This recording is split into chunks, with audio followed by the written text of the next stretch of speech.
Boa noite. Ao mesmo tempo em que o Brasil tenta desvendar o passado recente através da Comissão da Verdade, há quem se incomode com aqueles que denunciam ditaduras. Um exemplo são as hostilidades contra a jornalista cubana Ione Sanches, que através de um simples blog na internet luta pela democracia lá na ilha de Cuba. O Jornal da Cultura de hoje vai falar desta tumultuada visita da blogueira cubana que reacendeu o debate sobre liberdade de expressão. E veja também outros assuntos importantes de hoje. Centro de atendimento a dependentes de crack em São Paulo fecha o primeiro mês com mais de 200 internações. Pessoa que teve casa inundada tem direito à isenção de impostos e indenização da prefeitura. Patrimônio deteriorado faz governo federal criar programa para recuperar prédios históricos. Coreia do Norte dá tratamento de herói aos cientistas responsáveis por testes nucleares. Polícia boliviana tenta descobrir quem é o torcedor corintiano que disparou o sinalizador e matou um adolescente.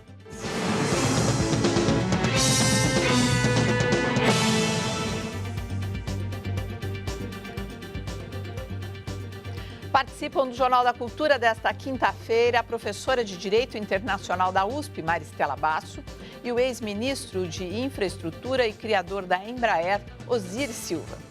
Plantão judiciário criado pelo governo paulista para atender dependentes de crack e outras drogas completa um mês sem nenhuma internação compulsória. Meire e João procuraram hoje o Centro de Referência de Álcool, Tabaco e Outras Drogas em São Paulo. Foram em busca de ajuda para o filho de 26 anos, que é usuário de drogas, e pediu a internação. Ele falou para mim assim: mãe, eu não aguento mais essa vida. Me ajuda, pelo amor de Deus. Tá tão viciado nisso daí que aí ele fica apavorado, a hora que não tem nada para beber, a álcool apela para o combustível. E há pouco tempo ele bebeu 1 litro de etanol. Foi no posto lá, comprou 1 litro, mandou ver. Ele prefere não se identificar. Começou a beber aos 15 anos. Com 18 já era usuário de cocaína. Aos 23 conheceu o crack. Há 4 anos vive nas ruas, mas quer mudar o rumo dessa história. Procurou o Cratode em busca de uma internação voluntária. Preciso disso, tenho um filho pequeno, né? E para mim é necessário, senão eu vou acabar morrendo também na rua, como vários já morreram, né? Quem procura o centro de referência tem que passar por uma triagem. Só depois de uma avaliação feita por assistentes sociais é que os familiares, acompanhados pelos usuários ou os dependentes de drogas que procuram um atendimento voluntariamente, são atendidos por profissionais da saúde. O plantão judiciário criado em São Paulo para agilizar as internações de usuários de crack e outras drogas completa hoje um mês. Durante este período, segundo o balanço divulgado pela Secretaria de Saúde do Estado, a imensa maioria das internações ocorreu de forma voluntária. Nos últimos 30 dias, o plantão montado pelo Cratode, Ministério Público e Tribunal de Justiça recebeu 8.111 ligações. Foram 1.509 atendimentos, 233 internações de dependentes de drogas, 17 involuntárias, quando ocorre a pedido de um familiar. Todas as demais por iniciativa dos próprios usuários. Em todo esse tempo, não houve nenhuma internação compulsória, que ocorre por decisão da Justiça. Olha, esse balanço desse primeiro mês do Cratode mostra muita coisa para a gente como sociedade. Eu acho que a gente parou um pouquinho para se ver, quer dizer, aqui a gente debateu, todo lugar foi muito debatido esse assunto, que ia acontecer isso, que ia acontecer aquilo, que era bom, que era ruim, mas o que a gente vê, principalmente nas matérias que a gente tem mostrado aqui, que as pessoas têm vergonha de mostrar o rosto, ou seja, elas não estão confortáveis nessa situação. E o grande número, quer dizer, a maioria das pessoas que foram voluntariamente, quer dizer, é um medo de morrer, é uma vontade de sair dessa, não é? Mas, basicamente, a reação da sociedade é importante nesses casos, não é, Cristina? Porque, efetivamente, as pessoas não gostam de ficar de fora da sociedade. Quer Exatamente, dizer, as pessoas buscam, de alguma maneira, o reconhecimento da sociedade. E muitas vezes isso causa um mal-estar, né? Eu acho que o grande propósito disso, o grande mérito disso é justamente de colocar essas pessoas nessa situação, vamos chamar assim, entre aspas, desconfortável, para realmente recuperar, porque são cidadãos perdidos, né? Pois é. Não só do ponto de vista da sociedade, mas do ponto de vista próprio, né? Quer dizer, qual a perspectiva de êxito de uma pessoa que caminha para essa direção? Nós temos que deplorar isso e, evidentemente, a sociedade tem por obrigação de reagir e tentar recuperar essas pessoas e trazer para o sistema de convivência, o sistema produtivo, né? Vira uma página mesmo, Exatamente. Da nossa história. Acho que é necessário, realmente. Como acontecem as coisas compulsórias que acontecem por determinação da sociedade, por exemplo, a imposição de uma constituição num país ou coisa dessa natureza, não obriga os cidadãos a certas coisas, eu acho que isso tem que ser extrapolado também no caso individual. Quer dizer, é dramático o que a gente tem mostrado aqui, é claro que é muito triste, mas, por outro lado, é uma boa notícia porque abre um caminho. Olha, e as famílias gostam. Nossa, as famílias encontraram uma luz, se sentiram amparadas. Exatamente. Agora, do ponto de vista jurídico, você vê que não houve necessidade, né, de usar a lei. É porque, na verdade, é um resgate da dignidade dessas pessoas, né? O uso da droga, do álcool, bom, isso vai minando, fulminando a dignidade da pessoa. E essa tentativa de resgate da dignidade vem associada ao resgate da cidadania também. Então, é muito bem-vindo esse projeto, né? Tomara que vingue outras cidades. Porque ele já mostra que é pequeno. Outros estados do Brasil também recorram a isso, né? Eu acho que também foi um aconchego enorme para essas famílias que estavam tão sós, diante de uma dor imensa e de uma impotência gigantesca. A jornalista cubana Ione Sanches voltou a enfrentar protestos agora à noite em São Paulo. Ione participava de um evento em uma livraria da Avenida Paulista e tem sido assim desde que ela chegou ao Brasil na segunda-feira. As manifestações atingem uma jovem que luta por democracia em Cuba. A experiência brasileira mostra que a ditadura calou a voz de muitas Iones. São 38 anos de dúvida e dor. A família do jornalista Elson Costa até hoje não sabe o que aconteceu com ele. Militante do Partido Comunista Brasileiro, Elson foi sequestrado em janeiro de 1975 e seu corpo teria sido jogado em um rio. O Estado reconheceu a morte, mas no atestado de óbito, o jornalista consta como desaparecido. Elson escrevia manifestos contra a ditadura militar, mas nunca participou da luta armada. Sua morte representa a intolerância típica de regimes autoritários. Eu acho que isso é uma porta que precisa ser fechada. A gente tem que saber o que, onde, por quem e como. O caso de Elson Costa será apresentado na Comissão Estadual da Verdade, instaurada na Assembleia Legislativa de São Paulo. A Comissão Estadual é um órgão auxiliar à Comissão Nacional da Verdade e será responsável pela investigação de 154 casos de desaparecidos políticos. A comissão está colhendo depoimentos de testemunhas de familiares de desaparecidos. A ideia é liberar informações mantidas sob sigilo. O Arquivo do Estado de São Paulo é um dos mais organizados e dos mais abertos.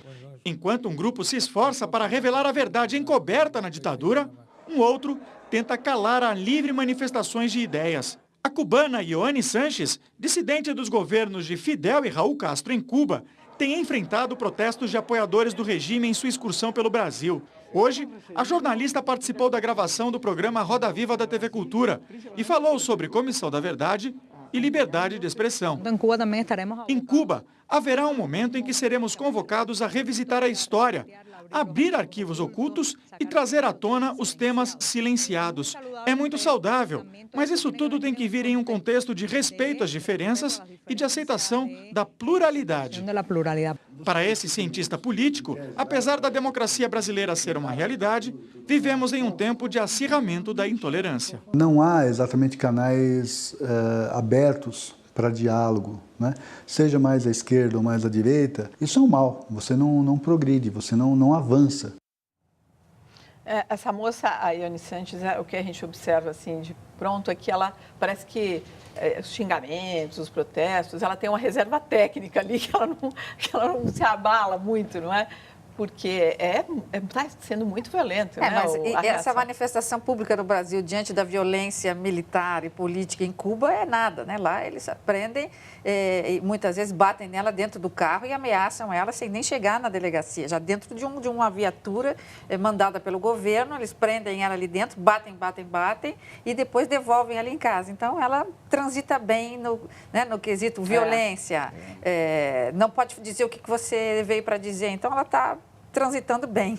Mas o próprio comentário da cultura que foi feito aí agora mostra o contraste, né? Quer dizer, as pessoas aqui estão fazendo algumas reações contra ela exatamente do que foi conquistado aqui no Brasil. É esquisito, né? É muito esquisito. É quase que esquizofrênico, né? Porque você tem uma ala de uma pseudo-esquerda que, na verdade, não é esquerda, porque a esquerda deveria querer construir a democracia, consolidar as instituições, e nós estamos fazendo justamente o contrário, né? Não pode se manifestar, não pode pensar diferente de mim, né? Vamos só ver esse assunto dá pano para manga, como se diz, porque os protestos contra a jornalista cubana, Ione Sanches, provocaram polêmica ontem aqui no nosso estúdio do Jornal da Cultura. Os nossos comentaristas discutiram sobre as condições de vida de povos submetidos à ditadura. Vamos rever o trecho. Bastaria acabar com o embargo a Cuba para acabar com a desculpa para se ter esse tipo de manifestação pública, não é? Quer dizer, é o embargo a Cuba que coloca... Quer dizer, esvaziaria esse debate, concorda? Né? Não, acho que acabaria, desculpa, eu acho que não acabaria a defesa da ditadura cubana, não. Eu acho que tem ali... Veja, inclusive, se a gente for discutir a ditadura cubana, eu vou dizer, olha, muitos avanços aconteceram em Cuba, né? Que tem muitos méritos, a falta de liberdade de expressão... muitos avanços aconteceram também na Alemanha nazista. Não é a mesma coisa. Você não pode... Não, de forma alguma. O apoio popular, o Hitler era enorme. Não, mas espera aí, você está querendo comparar a Alemanha a Cuba? A Alemanha nazista a Cuba? Não, um foi mais genocida do que o outro, isso sem dúvida. Mas, desculpa, um foi uma ditadura, o outro não é exatamente uma ditadura no sentido que a de Hitler foi. Historicamente falando, isso é um erro. Não é um erro. Teve eleição. Claro que é. Tinha eleição na Alemanha também, como tem eleição em Cuba. Só tem um único partido e um cara em que você pode votar. Mas o resto é rigorosamente igual. Não é rigorosamente igual. Historicamente falando, são outros contextos. Imagina, um partido único não permite dissidência. Tinha, obviamente, antissemitismo, uma coisa que praticamente me pega, assim, num soft spot, assim, muito vulnerável. Mas, tudo bem, não tem antissemitismo em Cuba, isso eu reconheço, não tem antissemitismo. Agora, apresentar que teve uma melhora na condição de vida da população como uma justificativa para a ditadura, então tudo bem, maravilha. Então o Pinochet foi um cara sensacional. Pô, não acho que ele tenha sido. Não foi um golpe que criou o regime cubano, foi nem uma foi um golpe que criou que colocou o Hitler chegou ao poder pelo Mas a recondução dos Castro no poder foi feita de uma maneira. Aí se instaurou um regime de partido único que eu não defendo de forma alguma, mas não se pode comparar dois regimes absolutamente de natureza histórica diferente. Bom, já viu, né? Um ponto que a gente fica aqui a pensar é assim, a afinidade do governo brasileiro, do atual governo brasileiro, com o governo cubano. Como é que vocês veem essa questão? É estranho? Ou faz parte das relações internacionais, é assim mesmo? É inaceitável, né? Como é que nós vamos aceitar que nós temos um presidente da República e agora uma nova presidente que apoia um regime onde as pessoas não têm... Eleito democraticamente. Eles nos representam na medida em que eles me são iguais, né? Eu voto para síndico do meu prédio alguém que eu acredito que pensa como eu, que queira o melhor para o prédio como eu. A mesma coisa para o Brasil. Então, essas pessoas que nos representam, elas apoiam um governo que, independentemente do que se pode dizer, ele não permite o mais elementar dos direitos dos indivíduos, que é a liberdade de ir, vir e ficar, se quiser. Bom, isso é o mínimo, né? Isso é o mínimo. Quer dizer, você está dizendo que a população em Cuba ela não pode circular. Ela não pode circular dentro da ilha, como elas quiserem, nem fora. Nem o pessoal que fugiu para os Estados Unidos, que hoje Miami é uma cidade praticamente cubana, também não é autorizado. E o resultado de Cuba hoje, o empobrecimento e tudo que eles vivem, não é resultado do embargo americano. O embargo americano foi uma resposta ao que eles vivem. Me lembrou um debate que houve na Califórnia, estava um debate acirrado. De repente, um dos interlocutores se levantou e encheu o outro de tapa. Eu estava esperando uma agressão física que pudesse acontecer, né? Mas eu acho bom, já que a gente tocou no assunto dos direitos humanos, dizer que essa aliança, né, dos nossos, da presidente atual, do ex-presidente, dos dirigentes do PT com esse público de Cuba, com esse tipo de caudilho, de político, ela se espraia também na não defesa dos direitos humanos em outros lugares, como no Irã, na Coreia do Norte, em outros lugares. A gente sabe que o Brasil se retirou da Comissão de Direitos Humanos da ONU e sequer paga os seus compromissos financeiros junto ao órgão, porque não concorda com a condição de muitas das questões que a gente tem acompanhado. Então, seria talvez o momento do governo rever isso. Uma pergunta do Thiago aqui para vocês, que é o seguinte: dá para comparar? Não, ele afirma, não há como comparar Cuba ao regime militar. Ao regime militar, acho que nós vivemos aqui. Como o nosso, no tempo da nossa ditadura? Eu acho que é isso que ele quer dizer. O que irrita são as inverdades que a gente está falando. Olha, eu acompanhei, a minha idade explica isso, né? A vitória do Fidel Castro sobre o Fulgêncio Batista, que era o ditador. A percepção que tinha no Brasil na época foi de apoio ao Fidel Castro, de derrubar um sistema ditatorial que ninguém aceitava, né? Quer dizer, agora, a direção que o Fidel Castro adotou, eu diria que é reprovável sobre todos os aspectos. Aliás, toda essa manifestação acaba... E depois não é, se tivesse trazido o país para um desenvolvimento econômico grande ou coisa parecida, mas não foi nada disso. Hoje, Havana, por exemplo, que era uma espécie de cidade aprazível, procurada pelo mundo antes da revolução do Fidel Castro, hoje está aos cacos. Né? É porque foi uma revolução roubada, na verdade. Né? As intenções eram boas, mas o que se instaurou depois... Mas eu acho que não se compara não, com o que aconteceu aqui, porque nós tivemos, inclusive, evidentemente, com esses excessos que estão sendo apurados, nós tivemos um desenvolvimento notável no período da Revolução Brasileira. Agora... E eu diria que a gente não pode generalizar no regime, que possa ter havido excessos. Eu acho que a maioria dos excessos foram quase individuais, não foram por doutrinados. Quem conheceu, por exemplo, Castelo Branco, que eu conheci pessoalmente, era um sujeito reto, correto. Tanto é que a vida, ele morreu, infelizmente, mas mesmo na área militar nós vimos que não teve nada parecido com isso que aconteceu em Cuba. Que acontece, né? O que está acontecendo de fato é que todo mundo está prestando atenção em Cuba e agora entendendo melhor do que se passa lá, na medida que essa moça tenta sair 20 vezes de Cuba e não consegue, quer dizer, toda essa situação acabou chamando mais atenção. E ela se surpreende, na verdade, ela se surpreende como um país desse tamanho democrático, onde as pessoas têm essa liberdade de ir e vir, ainda existe um segmento que consegue apoiar o que se passa lá, né? Apoiar tudo bem, agora ficar tentando fazer outros se calar que é duro, né? Apoiar, cada um apoia o que quer. A Prefeitura de São Paulo estabelece regras para o uso da Praça Roosevelt no centro de São Paulo. A medida, que desagradou principalmente aos skatistas, entrou em vigor na semana passada, pouco mais de um mês depois de uma ação truculenta da Guarda Civil Metropolitana. Quem tem mais informações é a repórter Andresa Boni. Boa noite, Andresa. Boa noite, Poli. Novas placas de sinalização foram colocadas na Praça Roosevelt, determinando áreas onde é proibido andar de skate, patins e bicicleta. Os moradores da região, inclusive, criaram uma associação para negociar a retirada dos skatistas. E essa polêmica se intensificou no mês passado, quando o guarda civil metropolitano, Luciano Medeiros, foi filmado agredindo um skatista que fazia manobras nos bancos da praça. O agente está cumprindo uma suspensão de 4 meses. Apesar da proibição atual, os skatistas desrespeitaram os avisos e usaram a praça no fim de semana. E em busca de uma solução para este impasse, o vereador Eduardo Tuma convidou skatistas para uma reunião que está acontecendo agora aqui na Câmara dos Vereadores. Vereador, qual que é o resultado deste encontro? Na verdade, foi um convite para que houvesse uma interlocução entre os praticantes da modalidade esportiva do skate em São Paulo e o poder público. Eu estou propondo nesse momento a criação de uma frente parlamentar do skate em São Paulo.